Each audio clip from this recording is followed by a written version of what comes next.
Bom dia, que as bênçãos de Jesus, o nosso mestre, amigo, sempre presente em nossas vidas, nos envolva, nos abençoe e nos inspire, agora e em todos os instantes das nossas existências. Hoje nós vamos iniciar as nossas reflexões lembrando uma questão, uma pergunta feita por Allan Kardec no Livro dos Espíritos. Qual o tipo mais perfeito que Deus ofereceu ao homem para lhe servir de modelo e de guia? E a resposta é simples: Jesus. E quando nós pensamos na perfeição de Jesus, temos em mente uma colocação, um ensinamento de Emmanuel, no livro A Caminho da Luz, onde ele afirma categoricamente que quando as primeiras poeiras estelares, quando as primeiras moléculas para a formação do sistema solar começaram a se aglutinar, Jesus já era, àquele tempo, um dos espíritos perfeitos que estavam encarregados da constituição do nosso sistema. Então, a perfeição de Jesus, ela foi trabalhada, e quando da formação do nosso sistema, ele já estava trabalhando, executando aquilo para que todos nós caminhamos à nossa realização íntima também. Quando nós nos lembramos da perfeição de Jesus, lembramos que no momento aprazado, quando ele e os espíritos mensageiros da divindade decidiram por incrementar uma nova era nos caminhos, nos destinos da Terra, o planeta que abençoadamente nos acolhe, nós vamos encontrar o nascimento de Jesus num ambiente que lhe era previamente estabelecido, previamente programado, e vamos encontrar na narrativa de Humberto de Campos, no livro Boa Nova, o diálogo entre Isabel era prima de Maria, mãe de Jesus, e mãe de João Batista, o precursor de Jesus. Uma frase de Maria no diálogo das duas primas nos chama a atenção. Essas crianças, a meu ver, disse Maria, trazem para a humanidade a luz divina de um caminho novo.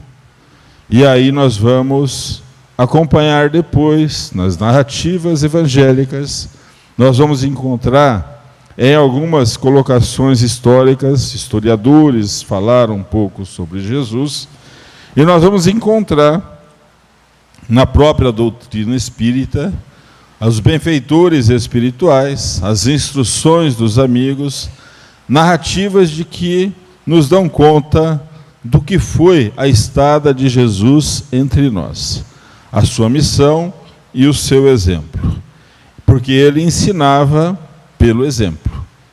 Ele, pelas narrativas dos benfeitores amigos, desde criança foi diferente, como nós falamos nos dias de hoje.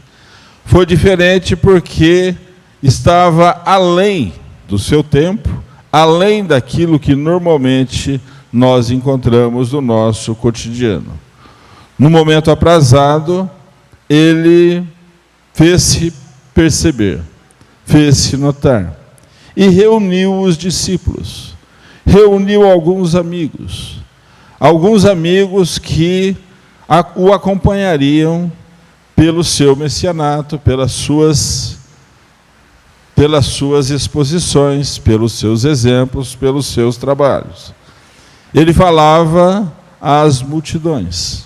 Começou falando às pessoas simples, as pessoas simples que acorriam ao seu encontro em busca daquela palavra singela, daquele ensinamento meigo, da assistência, muitas vezes, que até então ninguém poderia ou ninguém tinha proporcionado àquelas pessoas também necessitadas.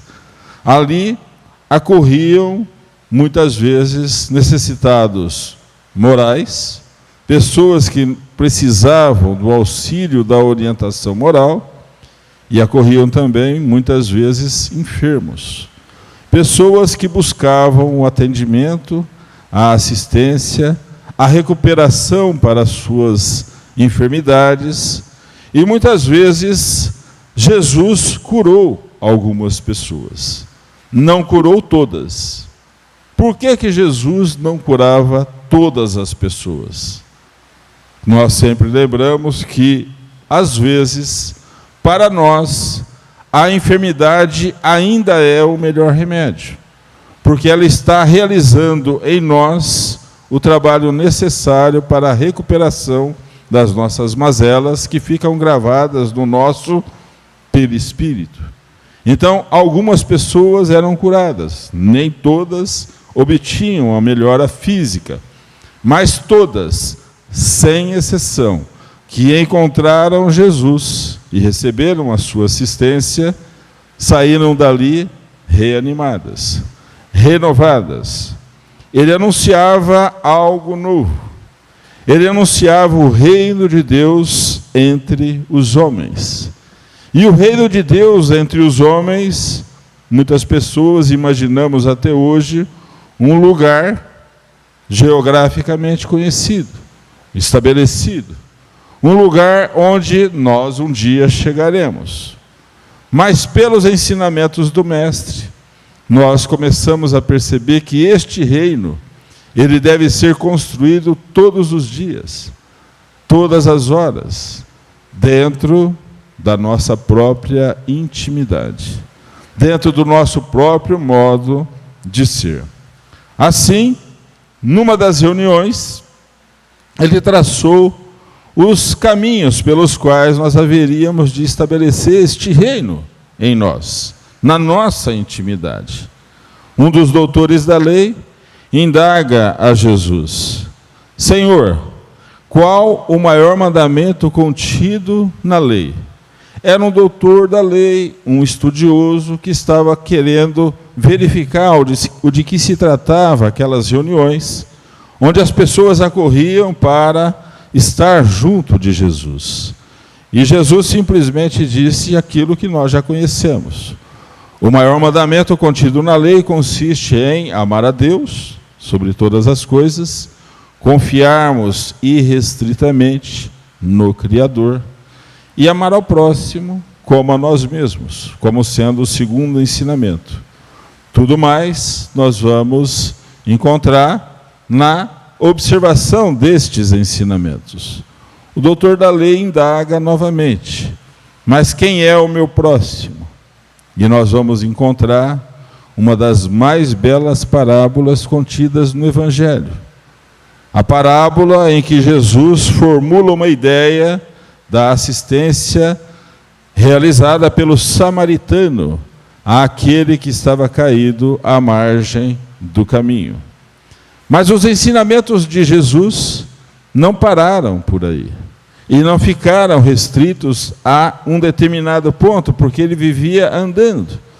Numa hora complicada, num momento difícil. Hoje, quando fazemos uma ideia de uma viagem, por exemplo, de algumas dezenas de quilômetros, encontramos facilidade.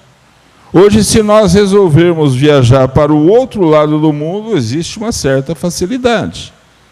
Mas naqueles dias, não. Naqueles dias eram dias ainda que estávamos imaginando como um dia poderíamos fazer viagens tais. Não conhecíamos, não tínhamos meio, não tínhamos ainda o que o futuro, as realizações poderiam descerrar para nós. Neste ambiente, Jesus fez alguns ensinamentos que o registro ficou no Evangelho e que nos diz respeito ao anúncio de que no universo, que até então era desconhecido e até hoje também é desconhecido, porque a nossa observação ainda é muito limitada, apesar dos grandes avanços da tecnologia, das técnicas, da ciência, mas ainda conhecemos muito pouco do universo. Não conseguimos imaginar vida além do nosso planeta. Só um detalhezinho. Os cientistas dizem o seguinte: a vida existe, nós é que não conseguimos provar ainda. Buscamos, talvez, a mesma vida que nós conhecemos aqui neste planeta, que abençoadamente nos acolhe neste momento. Mas é possível que outras formas de vida, mais ou menos evoluídas do que nós estamos vivenciando nos dias de hoje, estão por aí. Os cientistas é que ainda não conseguiram captar isso. E quando ele disse: há muitas moradas na casa do Pai, nós ampliamos a nossa compreensão de que não apenas as moradas materiais, os mundos, as casas, mas também nos encontramos em variados estados de evolução, compreensão, entendimento de determinadas situações. Jesus, em determinado momento, fala das bem-aventuranças. E, entre essas bem-aventuranças, ele nos dá o exemplo, pelo ensinamento e a palavra, acerca do perdão. Bem-aventurados aqueles que são misericordiosos. Bem-aventurados os puros de coração, os simples. Bem-aventurados aqueles que têm puro coração. E naqueles dias, nesses instantes, depois de um determinado instante, a história fala, o Evangelho também, mais ou menos 3 anos, ele chega a Jerusalém, que era o ápice.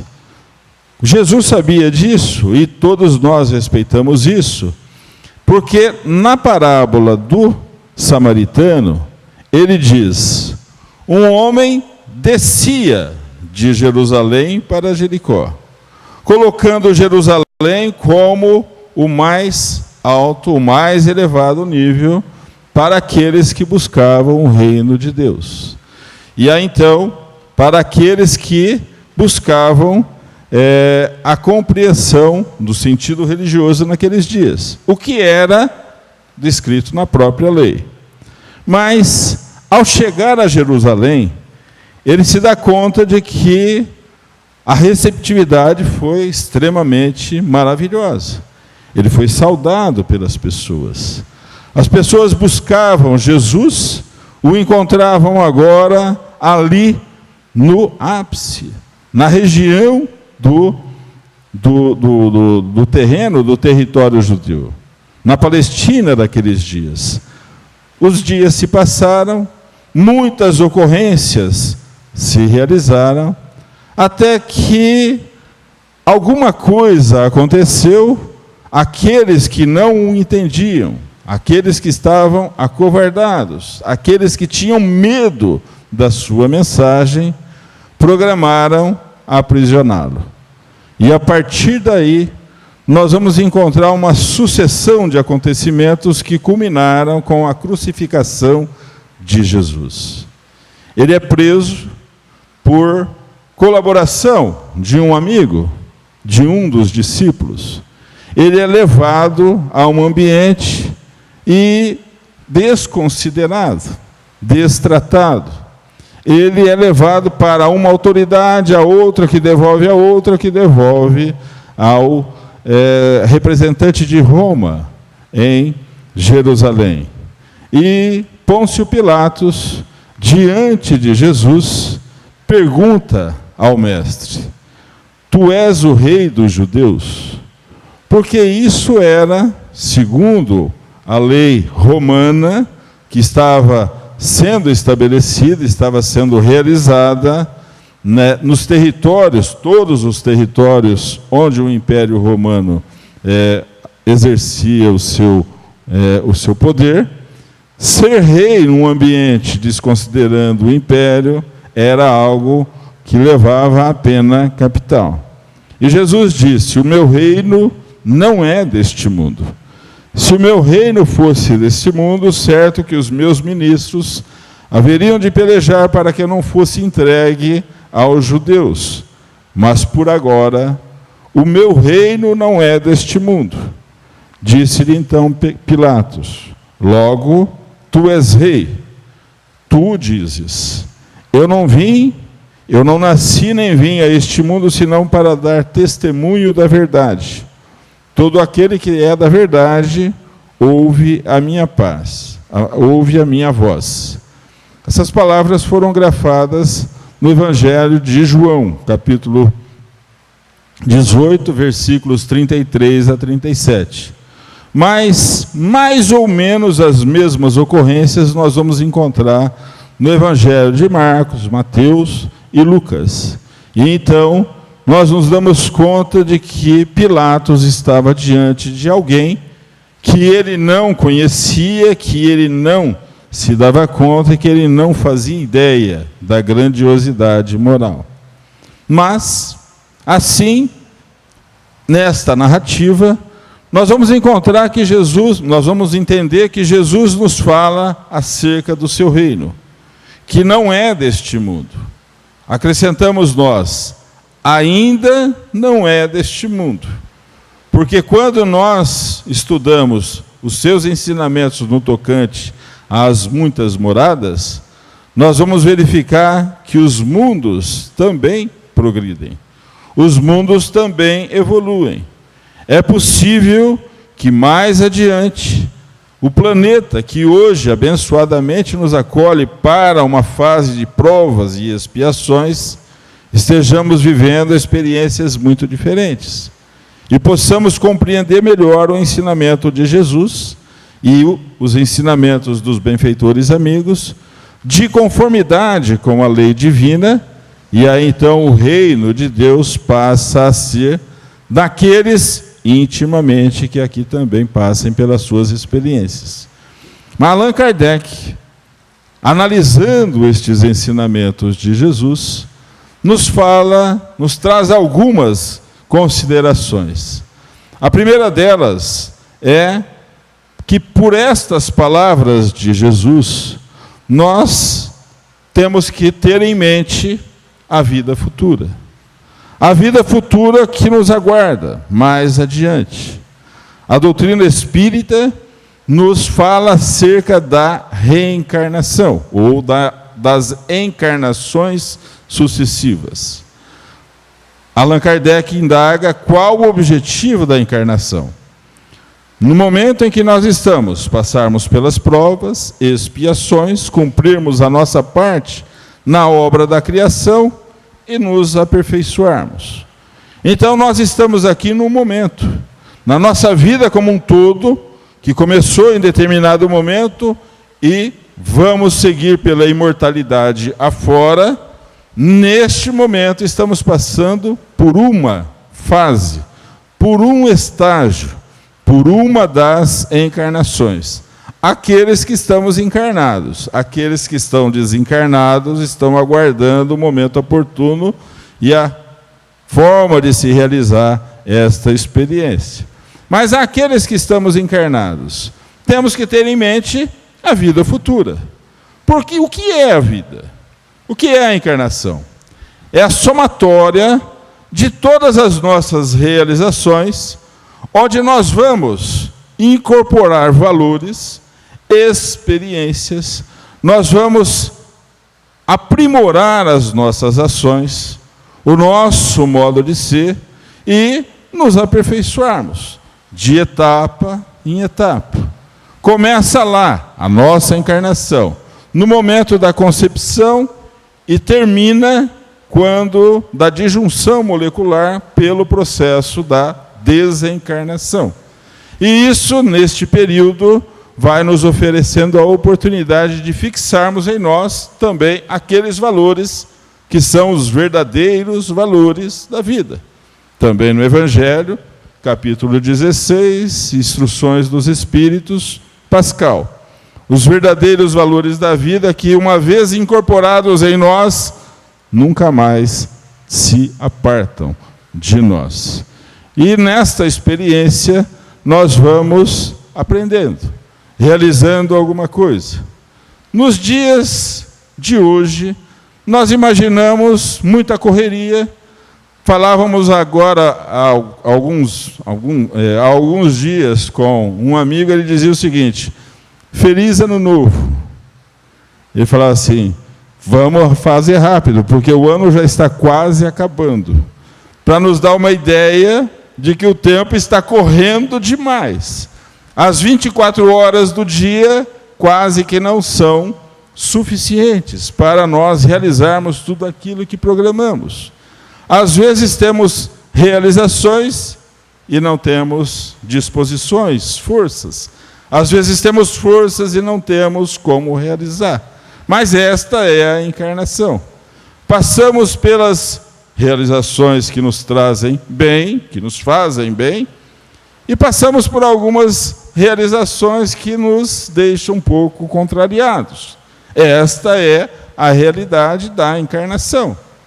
Mas quando nós ficamos contrariados, quando nós passamos pelas dificuldades, quando nós passamos pelas enfermidades, pelas situações de decepção, dos reveses da vida, tenhamos em mente que essa experiência é apenas um pequeno estágio em que nós enfrentamos para a realização do mais importante, que é a vida como um todo.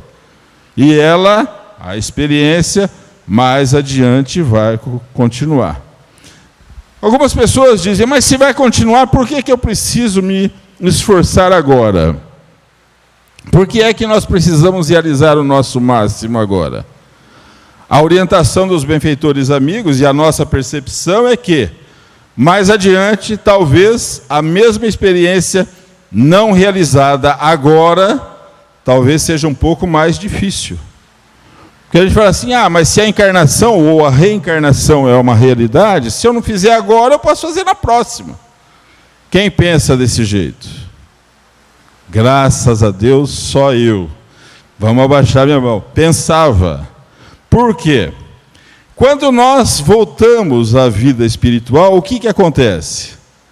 Nos damos conta do que realizamos, começamos a perceber detalhes que até então tinham passado despercebidos, começamos a lembrar de alguns pequenos tropeços que a gente imaginava que ninguém ia ficar sabendo e que isso já não era mais nenhum tropeço, porque afinal de contas muita gente faz ou fazia a mesma coisa. E aí então temos em mente que agora sim, agora que eu conheço, preciso começar uma nova experiência.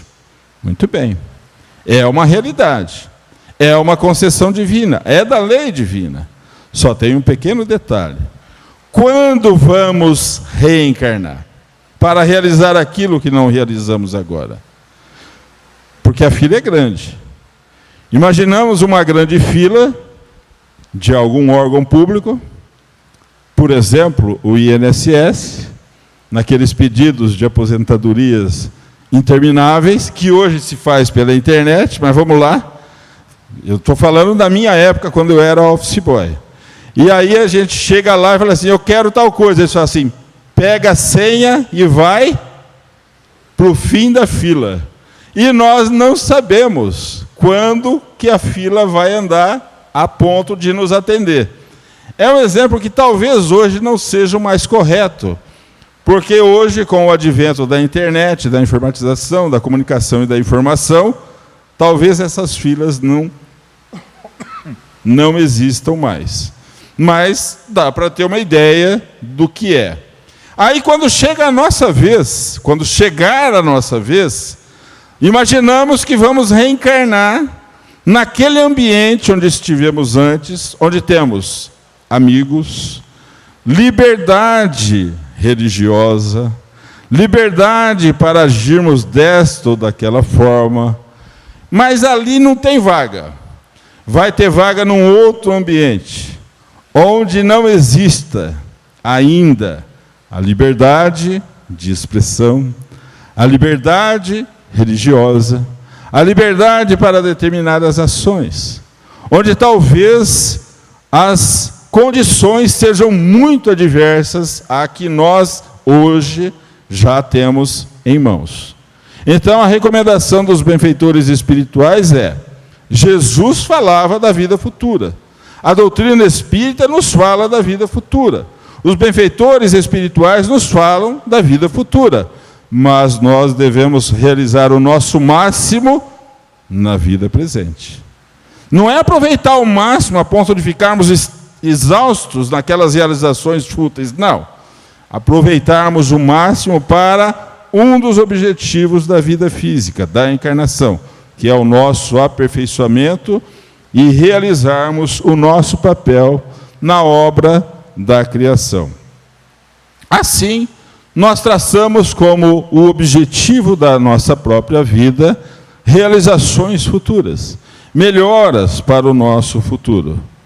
O que é que a doutrina espírita nos fala? Isso tudo e mais. Nos traz os ensinamentos de Jesus de volta. Nos mostra a simplicidade das nossas próprias ações. O que é necessário para a paz das nossas consciências. O que é necessário para que estejamos em paz com os nossos semelhantes. E aí vem a misericórdia divina, que nós ainda não colocamos em prática, porque ainda não temos como. Por exemplo, neste momento estamos num ambiente propício para perdoarmos a qualquer ofensa. Mas saímos daqui e vamos parar num sinaleiro, ali na frente. E alguém vai passar o sinal vermelho na nossa frente. E nós estamos com pressa. O que a gente faz nessa hora? William? Eu costumo xingar, em silêncio, porque senão o pessoal fala assim: acabou de falar do Evangelho e já vem xingar aqui no sinaleiro. Mas nós costumamos xingar, costumamos sair do normal. Nos fala acerca da reencarnação e da vida futura, das experiências, e que somos o somatório das nossas realizações, e que estamos aqui incorporando valores que nós já conhecemos, valores que nós já temos em mente. Porque quando nós falamos da misericórdia, da indulgência, da compaixão para com todos que nos caminham, nós temos esse conhecimento, mas ainda não temos forças para agirmos dessa maneira. Nos fala, nos dá uma ideia da divindade e da lei divina, que usa de regras para que nós nos melhoremos, para que nós nos aperfeiçoemos. E quando nós não seguimos essas regras, a lei divina, ou o Criador, ou Deus, não nos castiga. Ele espera, aguarda que nós, com a nossa liberdade, por desejo próprio, por intenção própria, nos aprimoremos. Às vezes nós demoramos um pouco para ter essa ideia, para ter essa iniciativa. Então nos são impostas determinadas situações, determinadas encarnações, mais ou menos aflitivas. E a doutrina espírita vem nos ajudar a conhecer, ou a lembrar, ou a entender aquela afirmativa de Jesus no tocante a: meu reino não é deste mundo. Não é um lugar, como nós dissemos, geograficamente localizado, mas está dentro de cada um de nós. De tal sorte que nós podemos viver num ambiente conturbado, mas com a paz de consciência, com as nossas ações equilibradas, realizando o nosso melhor. O contrário também pode acontecer. Vivermos num ambiente de paz, tranquilo, sereno, e transformarmos a nossa vida num verdadeiro tormento, numa verdadeira balbúrdia. Isso às vezes também acontece. Alguém daqui já passou por isso? Além de mim? Graças a Deus, todos já passaram por essa fase. Então, como Allan Kardec analisa, o ponto de vista da análise do reino de Deus entre os homens, ou o meu reino não é deste mundo, está da forma como nós olhamos tudo o que nos envolve. Porque tudo é obra da criação. Tudo é obra divina. E a lei divina, ou o Criador, ou Deus, nosso Pai, é puro amor para com todas as criaturas, todas, sem exceção. Para nós entendermos um pouco, ou para finalizarmos as nossas reflexões, nós vamos lembrar uma narrativa. É uma narrativa que a mim emociona, a mim me convida à reflexão. Nós vamos encontrar nos evangelhos a narrativa ou a explicação de que Jesus foi levado à crucificação. Alguns evangelistas dizem o Monte do Crânio ou o Monte da Caveira, enfim, Jesus passou por toda aquela situação. Ele adentrou em Jerusalém, foi aprisionado naqueles dias, foi levado a julgamento, esteve diante de Pôncio Pilatos, que não teve coragem, não teve forças para libertar Jesus, e aí ele é crucificado.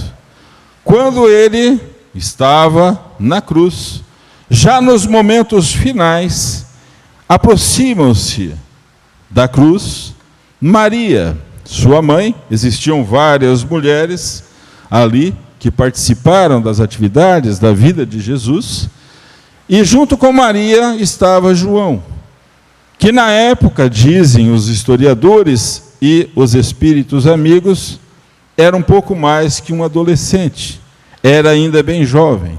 Só ele estava ali.